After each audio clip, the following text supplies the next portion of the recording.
asalaamaaleykum wa rahmatullah maa ngi nuyu ku nekk ci turam ak santam ginnaaw ba sant yàlla julli ci Yonent bi sallallahu alayhi wasallam di ñaanal suñu waajur yi fi nekkoon ak ñun yàlla baal seen bàkkaar te xarin àjjana yi gën a kaw ci àjjana yi di ñaanal suñu waajur yi fi des yàlla may leen gudd fan ak wér gi yaram di ziyaare kilifa aada yeeg cosaan yi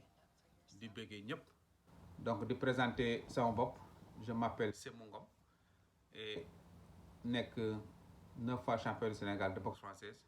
nekk vice champion du monde entraîneur national directeur technique adjoint chargé de la vulgarisation et expert des arts martiaux et sport de combat. donc tey dama ñëw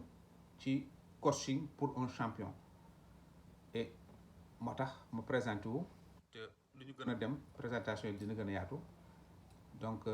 coaching pour un champion mu ñëw nekk waxtaan boo xam ne dañ koy waxtaan ak suñu rakk yi ak suñu sœurs yi mais surtout suñu rakk yi xam ne dañ leen a bàyyi un petit peu ci ginnaaw wala ñu yaakaar ne ñoom ñoo féete ci ginnaaw ak suñu rakk yi ñu xam ne dañoo féete ci ginnaaw wala ñu yaakaar ne ñoo féete ci ginnaaw. coaching pour un champion bàyyiwul kenn bàyyiwul yow mi nekk di sëy bàyyiwul yow mi toog sa kër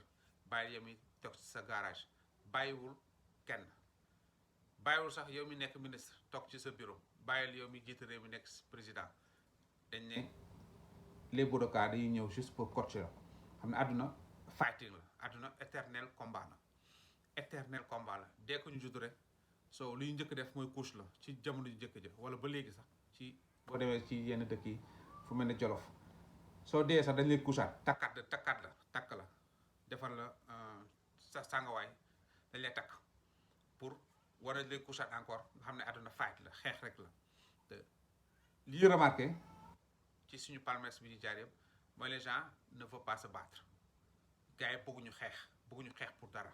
bëgguñu xeex pour jabar bi ñu bëgg bëgguñu xeex pour doom bi ñu bëgg bëgguñu xeex pour seen réew bëgguñu xeex pour seen gëm-gëm bëgguñu xeex pour seen Pastef bëgguñu xeex pour dara dañu bëgg rek lépp lu yomb lépp lu sotti lépp lu pare. coaching pour un champion ñëw ci beneen femme ñëw ci beneen discipline. muy les sports de combat. peut faire la différence et peut apporter beaucoup de choses à la population surtout sénégalaise mais africaine. et les arts martiaux aujourd'hui et les sports de combat ont démontré ñëpp ñi ciy def c'est des combattants ou la plupart c'est des combattants mais parmi les combattants nag y a des champions comme je viens de vous le dire j'ai fait 9 fois champion du Sénégal et ça c'est pas champion par accident. et depuis que ma arrêté yéeg ci kaw ring j'ai remarqué ne j'ai continué à me battre j'ai continué à me battre et je continue toujours à me battre et cette tarne qui m'a fait avancer cette tarne qui m'a fait may dem di xeex toujours dama ko bëgg juste séddale ak nit ñi peut-être ça c'est rien ça sert à rien pour toi mais un jour quelqu'un peut-être c'est quelque chose pour lui. comment faire pour se battre pour aller de l'avant se battre dans tous les fronts se battre pour soi se battre pour aller faire ce qu'on a envie de faire et ça moo tax ma ñu def concept coaching pour un champion Sémou Ngom di leen ko defal donc ñu ci am ay thème di ci waxtaan di ci am ay bëgg ko indi ci yeneen feem mais émission bi encore une fois de plus du affaire du xëccoo xuloo mbiicoo non on veut juste participer parce que nit fu mu dund ba am fa 40 ans je pense que ne am na expérience pour partager ko et j'ai fui champion du Sénégal à l'âge de 19 ans et pour que je puisse être champion du Sénégal c'était pas facile je me suis battu je me suis entraîné je me suis entraîné dans les moments les plus difficiles def naa lu métti ci sama dund pour nekk champion du Sénégal benn yoon et cette expérience là bëgg naa ko partager ak nit ñi xam ne bëgg nañ xeex c'est vrai tu me diras ah ça c'est boxe là toute la vie est boxe tu donnes pas tu cognes pas on te cogne tu cognes on te cogne tu cognes pas on te cogne autant apprendre maintenant à boxer nous peuple sénégalais on a une seule peut-être pas tout le monde mais ñi ëpp ci ñun bëgguñu compétir bëgguñu donc ma coaching pour un champion mu nekk émission boo xam ne dañ ciy waxtaan di ci dem di ci amee invité pour rek war ne impossible n'est pas français quelqu'un le disait mais impossible n'existe même pas parce que yàlla dara tëwu ko donc pour nga xam ne nag ne yàlla dara tëwu ko ba da nga résumer sa dund ci benn moment bu gàtt nga résumer ci benn moment bu tënku donc ñu ngi ci encore invité nit ñi di leen présenter émission coaching pour un champion ah donc di wax ne j'ai invité aussi war ne concept bi naka lañ koy xalaatee mooy yéenay poser seen question par écrit wala par téléphone wala par mail à part de seen question maintenant ou vos problématiques seen problème ñu xool naka lañ ci mën apporter suñu expérience suñu petite expérience bi ñu am suñu ko amul ñu dem jéggaane ko feneen ñu xam ne yaakaar nañ ne ñoom ñoo ñu ëpp expérience ñoom ñu apporter mais on a juste envie de faire bouger les choses et peut-être yow mi toog di déglu dina la mën a jëriñ wala ki nga koy wax dina ko mën a jëriñ loolu moo suñu jubluwaay donc concept bi comme je dis ñu wax madame mu poser question ah par hasard wala bu mu ko neex ñu xool lu ñu ci mën apporter ci coaching. asalaamaaleykum wa rahmatullah. Aleykum maa salaam. ngi nuyu waa émission coaching pour un champion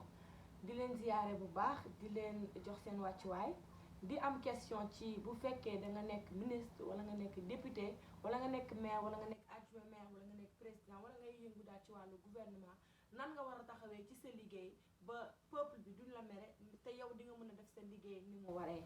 beneen question bi aussi mooy boo nekkee ndaw nekk ci milieu bi wala si société bi nga juum jaar yoon ba mu war a jaar xamuñu lu la jaarloo ci yoon bi xamuñu ndax def la xamuñu ndax lu la sànni la xamuñu ndax réer la xamuñu ndax ñàkk wéeruwaay la xamuñu lan la ñu jël la sànni la tuddee la ku bon tuddee la bu kenn ànd ak yow ki du ànd ak nit ki sax ñu ne la kii bul ànd ak moom baaxul loolu ndaw bi nga xam ne loolu moo ko dal mu metti loolu naka la ñu mën a def ba kooku retrouver waat viom ak àddunaam jël ko en main. ok man xam nga merci beaucoup ci question bi parce que da nga posé ñaari question yu am solo soo ñu koy dund tout le temps yow mi xam ne dañ la bàyyi ci ginnaaw wala ñu yaakaar ne yow yaa nekk ci ginnaaw da ngay naan sàngara baaxul ah je suis d'accord avec toi baaxul bàyyi ko da ngay tox yamba baaxul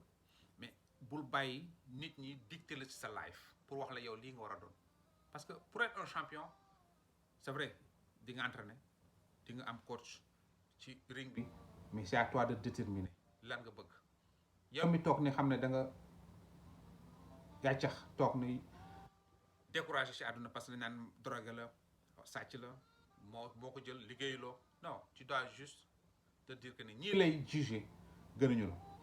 amul ci ñoom kenn ku ñëw juddu indaale kuddu xaalis ci gémmiñam amul kenn ku ci ñëw sol tuba yi wala pantalon juddaale ko ñëpp ñoo bokk benn ni ñuy juddoo mooy lan yaramu nen bu ñu deewee kenn du sàng kenn leneen perkaal suul et ça doit te déterminer pour dire que ne ñi lay jéem a juger gënuñu la yonent Yàlla Iisaa bañ ko waxee dafa ne ku musul bàkkaar ca ndaw sa histoire bu xaw a gudd la mais ku musul bàkkaar da nga sànni xeer yonent Yàlla Iisaa bañ ko waxee loolu la waxoon waaye ndaw si ñëw ñu ne kii dafay mooy yàlla mu ne dafay mooy yàlla ñu ne waaw mu ne am nga ci pro ñu waaw mu ne teg leen nga fii ngeen làppati ko ngeen dóor xeer moom dee jël xeer bi ne ku musañu mooy yàlla nag bul sànni won nañ ñi ginnaaw jàkkaarloo ak ndaw si jékki ci commencé di reetaan yonent Yàlla Iisaa ne ko leeree mu ne ko non ñi yëpp dem nañ mu geesu ki fekk fa kenn parce que dafa ne ñëpp mooy donc gëmmal sa bopp nga jóg nga bàyyi li ngay def bàyyil sàngara bi du la avancé loo bàyyil jàmbaar bi du la avancé loo bàyyil gens bi du la avancé loo bats-toi pour aller de l'avant bats-toi pour aller de l'avant comment te battre dañ ci ñëw après ci coaching pour un champion benn par benn ba mu leer ñëw ci deuxième question bi mooy yoo xam ne yow mi xam ne politicien nga wala danga ba nekk politicien wala nga nekk ancien ministre wala nga nekk ancien député ou ministre rang boo mën a utiliser benn mot d'ordre laa wax sois fidèle sois fidèle et reste un combattant tu peux pas être une autorité amoo fidélité sa dëkk jarul la dee sa bopp rek say njaboot quelque say waa njaboot rek ak sa biir so du dem pour que nekk une autorité tu dois te battre tu dois apprendre à te battre tu dois être un champion et pour être un champion il faut être fidèle à ce que la jox poste bi nga yor suñu problème dañuy dégg toujours ñu am problème ak suñu politiciens yi noonu dox na li waxaat dindi na ci waxam bi def na li dindi ci réew je suis pas un politicien et je suis pas là pour les juger ils ont beaucoup de mérite ça il faut le dire je respecte les politiciens vous avez beaucoup de mérite parce que mënu ngeen defi leneen soo defoon leneen cité bi kenn du ko diriger mais quand on est quelque chose ou quand on prend la responsabilité de faire quelque chose il faut assumer il faut s'assumer il faut assumer il faut être un vrai combattant mais on remarque ne parmi nos politiciens ou ceux qui voudront le faire c'est pas des combattants jël leen gant de boxe ngeen dem teg seen sac ngeen di dóor ngeen entraîner di sport di dóor tànk di dóor loxo xam ne àdduna fighting la te nit bu paree xam ne àdduna fighting la mais après day yomb ci moom mais munoo nekk ci benn mbir après nga su ma ko déggee sax daf ma def ay ree yow ngay xeex ñu dóor la kurpeñ ngay nga naan dóor na ma ci bët non da nga war a entraîner suñu la dóor ci bët nga dóor ko ci bët bu dóoree fii nga dóor fële mais c'est ça loolu mooy être un loolu nga mën a def pour devenir un champion demain soyez des champions nos amis politiciens beaucoup d'erreurs juste parce que vous n'êtes pas des champions ou vous vous préparez pas à être des bons champions et ce coaching là est là pour tout le monde sans exception am nañu expérience ci ring on cherche pas ailleurs on waxuñu ñoo xam nañ lépp waxuñu mën nañ lépp mais dañ am nañu le peu boo xam ne mën nañ ko séddoo ak nit ñi parce que nit fu mu dëkk juddu fa def fa 40 ans xanaa bu toog di xool rek dina am sax lu mën nettali pendant 40 ans donc am nañu expérience su pour mën a waxtaan wane suñu waa dëkk lii feebar la boo xam ne génération bii di ñëw dañu war a nekk des combattants et cette tarne de combativité il faut que ñu jox leen ko il faut que ñu partager ko pour que les gens apprennent à se battre mais à se battre légalement à se battre avec ñu am mu am règlement c'est ça loolu moo def différence bi loolu moo def challenge bi loolu moo def charme bi xool max benn match de boxe les gens dañuy reyante dañuy tëggante ko bañ 12 rounds suñu paree li premier réflexe bi ñu ko def mooy ñu jàppante ay mbagg ñu xëggante ku nekk lonk sa morom ki gagné ki ñu gagné mu dem préparer fu benn yoon et ça loolu mooy challenge loolu mooy charme boxe mooy charme sport de combat yëpp que ki def bëre ñuy dóorante kurpeñ suñu paree li ñu njëkk a def c'est vrai am na sax dañuy daw mais li ñu njëkk a def mooy wootante téléphone ku nekk félicité morom yaa ma gagné nga ma kii dem préparer leen kii dem préparer leen et ça c'est la vie yow mi toog sa kër bëgg nekk loo mën a doon il faut te battre avec tes armes avec nga bool nag ci règle nag nga xeex nag ci règle nga xeex nag ci règlement c'est ça qu'il faut pour être un champion donc ñu ngi leen di nuyu encore une fois de plus di leen présenter émission coaching pour un champion suñu yéene mooy rek yéen ñëpp nga nekk ay champion autant de Sénégalais autant de champions autant d'Africains autant de champions coaching pour un champion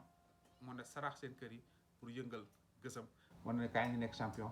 takk leen gaa yi génne kimino yi génne ngemb yi